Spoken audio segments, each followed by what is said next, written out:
toujours dans l'étape numéro 4, savoir citer ses sources, c'est également savoir rédiger une bibliographie. Alors, il existe sur Internet un certain nombre d'outils, de logiciels de gestion bibliographique. Parmi les plus connus, on retrouve Mendeley ou encore Zotero qui fonctionnent avec Firefox et qui demandent en fait la création d'un compte. Et puis, il existe des outils un peu plus simples à utiliser, tels que la fonction référence de Word.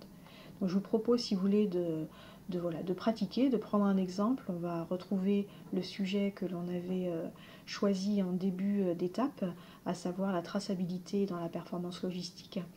Donc pour rédiger sa bibliographie en même temps que l'on rédige son plan pour la revue littérature, on va tout simplement ouvrir une page Google ou alors une page de recherche d'une base de données comme Science Direct ou Business Source Complete.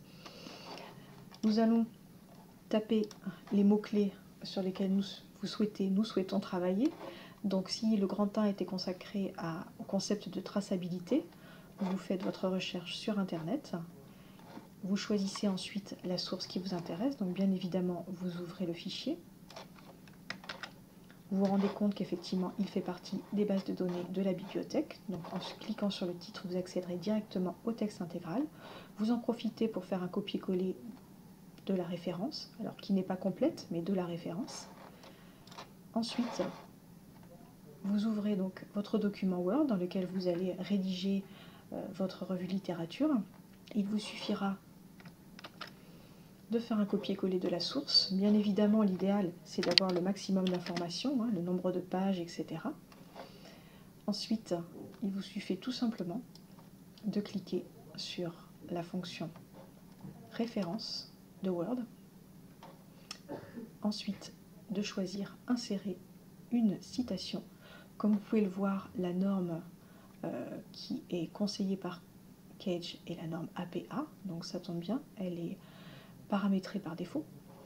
Donc vous cliquez à chaque fois que vous avez besoin de rentrer une citation sur cette fonction, ajouter une source.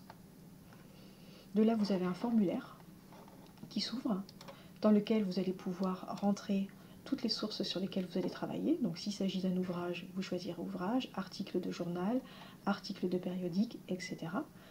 Vous avez même des rapports, des sites internet, vous rentrez toutes les infos que vous possédez et ensuite le logiciel mettra toutes ces sources de façon bibliographique et normée.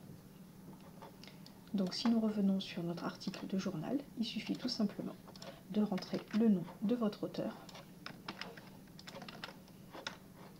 Ici, le titre du journal, le titre de l'article, évidemment. Vous pouvez revenir sur l'article en question. Démarche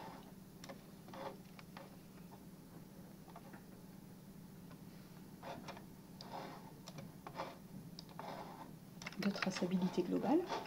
Je reviens sur mon document. L'année d'édition est celle-ci. Enfin, le nombre de pages. Est-ce que nous avons ce nombre de pages? Oui. Et voici. Vous n'avez plus maintenant qu'à rentrer et à valider votre source. Voilà. Vous avez maintenant la citation qui est indiquée et au même moment, cette citation apparaîtra dans votre bibliographie. Donc je vous invite en fait à chaque fois que vous avez une référence à insérer dans votre bibliographie, à ajouter à chaque fois une citation au fur et à mesure. Quand vous avez terminé, il vous suffira d'aller dans Gérer les sources pour vérifier toutes les sources que vous avez pu rentrer au fur et à mesure de la rédaction de votre revue de littérature. Vous avez la possibilité de modifier certains titres si vous avez fait des erreurs de frappe, d'en supprimer, voire d'en rajouter. Quand ce travail de vérification a été fait, il vous suffira tout simplement de revenir dans la fonction référence de Word et de cliquer sur Bibliographie et d'insérer votre bibliographie à la fin de votre document.